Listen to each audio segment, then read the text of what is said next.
द्वितीय विश्व युद्ध ये सिर्फ एक जंग नहीं थी, ये मानव इतिहास का सबसे सबसे विनाशकारी संघर्ष था।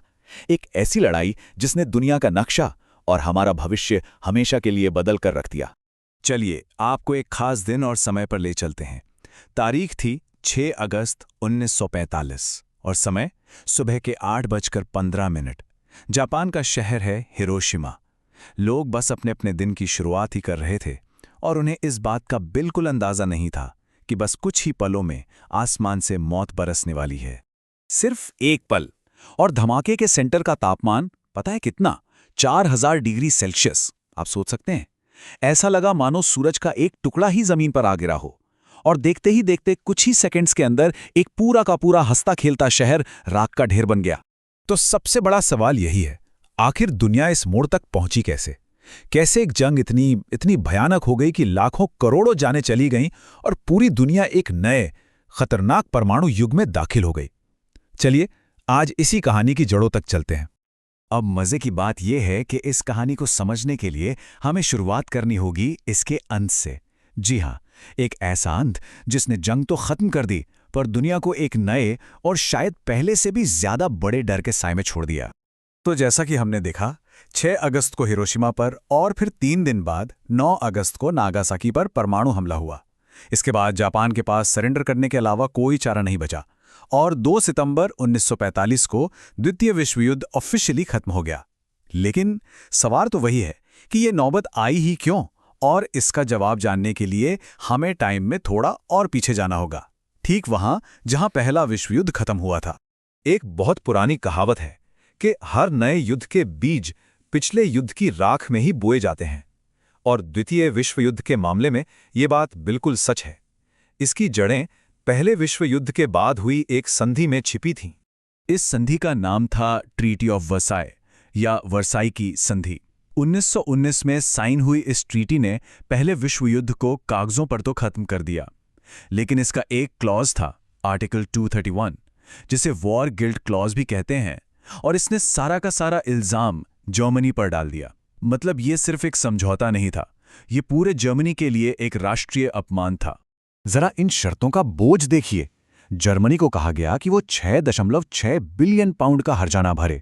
उसकी सेना को सिर्फ 1 लाख सैनिकों तक लिमिट कर दिया गया, कोई एयरफोर्स नहीं, और तो और उसके 13% इलाके और 75% लोहे के भंडार छीन लिए गए। साफ था, इन शर्तों का मकसद जर्मनी को आर्थिक और सैन्य रूप से पूरी तरह से पंगो बना देना था।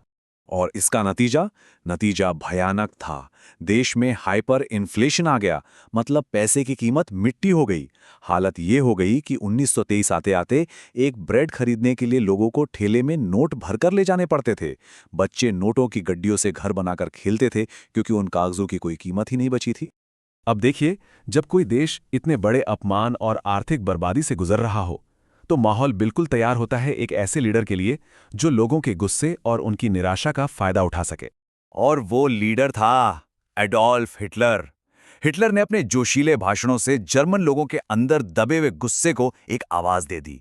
उसने वादा किया कि वो इस अपमानजनक वर्साई संधि को फाड़ के फेंक देगा और जर्मनी के खोए हुए गौरव को वापस दिलाएगा। और ये टाइमलाइन देखे, कितनी तेजी से वो सत्ता की सीढ़ियां चढ़ा। 1929 में जब पूरी दुनिया में महामंदी आई, तो जर्मनी की हालत और खराब हो गई, और इसी ने हिटलर की नाजी पार्टी को और ज्यादा पॉपुलर बना दिया। लोग पूरी तरह से टूट चुके थे और उन्हें हिटलर में अपना मसीहा नजर आने लगा। और बस 1934 तक वो जर्मनी का सबसे बड़ा और अकेला तानाशाह बन गया, जिसे फ्यूरर कहा गया। और देखिए, हिटलर ने सिर्फ खोखले वादे नहीं किए, पावर में आते ही उसने सबसे पहला काम किया वर्साई की संधि की धज्जियां उड़ाने का। पहले छिपकर और फिर खुलेआम उसने जर्मनी की सेना को फिर से खड़ा करना शुरू कर दिया। एक नई और ताकतवर एयरफोर्स भी बनाई, जिसे लुफ्टवाफे कहते थे। लेकिन हिटलर का इरादा सिर्फ जर्मनी को मजबूत करना नहीं था। उसकी महत्वाकांक्षाएं कहीं ज्यादा बड़ी थीं, और बहुत जल्द उसकी इन्हीं हरकतों ने पूरी दुनिया को एक और इस बार पहले से भी ज्यादा विनाशकारी युद्ध की आग में धकेल दिया। तो दुनिया बहुत तेजी से 2 टीमों में बट गई। एक तरफ थे एक्सिस पावर्स, यानी धुरी राष्ट्र, जिनमें मेन थे जर्मनी, इटली और जापान, और उनके खिलाफ थे एलाइड पावर्स, यानी मित्र राष्ट्र, जिनमें ब्रिटेन, फ्रांस, सोवियत यूनियन और बाद में अमेरिका जैसे बड़े बड़े देश शामिल हुए। जंग का बिगुल बजा 1 सितंबर 1939 को। इस दिन जर्मनी ने पोलैंड पर हमला कर दिया। और ये कोई आम हमला नहीं था। जर्मनी ने एक नई टैक्टिक इस्तेमाल की, ब्लिट्जक्रीग, जिसका मतलब है बिजली की रफ्तार से जंग। मतलब इतनी तेजी से हमला करो कि दुश्मन को संभलने का मौका ही न मिले।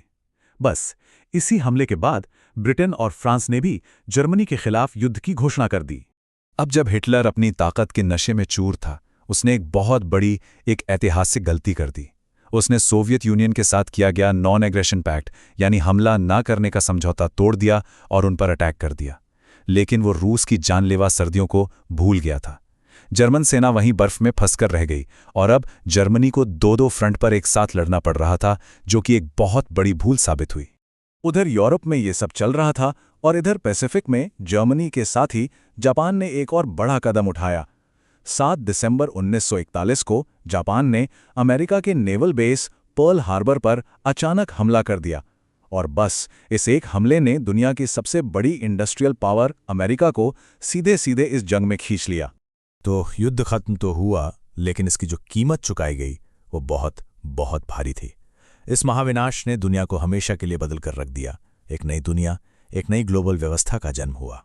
आंकड़ों की बात करें तो इस जंग में करीब करीब 8 करोड़ जानें गईं। 8 करोड़! ये आंकड़ा इतना बड़ा है कि सोचकर भी रूह कांप जाती है। आज तक के इंसानी इतिहास में इससे ज्यादा खूनी संघर्ष कोई और नहीं हुआ। और पता है सबसे दुख की बात क्या थी? ये एक टोटल वॉर था।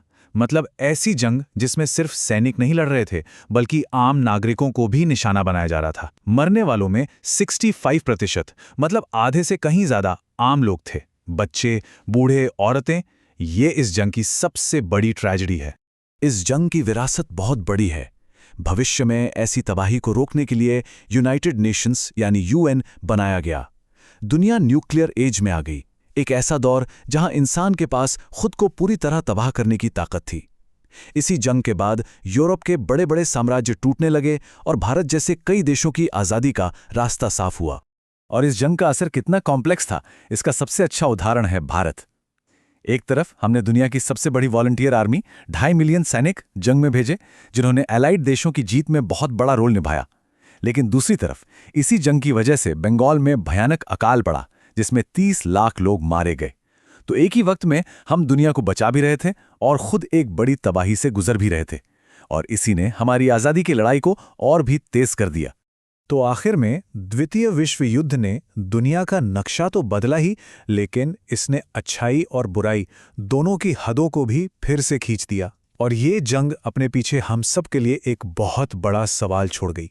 इतना बड़ा विनाश देखने के बाद क्या इंसानियत कभी एक परमानेंट, एक स्थायी शांति बना सकती है? ये वो सवाल है जिसका जवाब दुनिया आज भी ढूंढ रही है।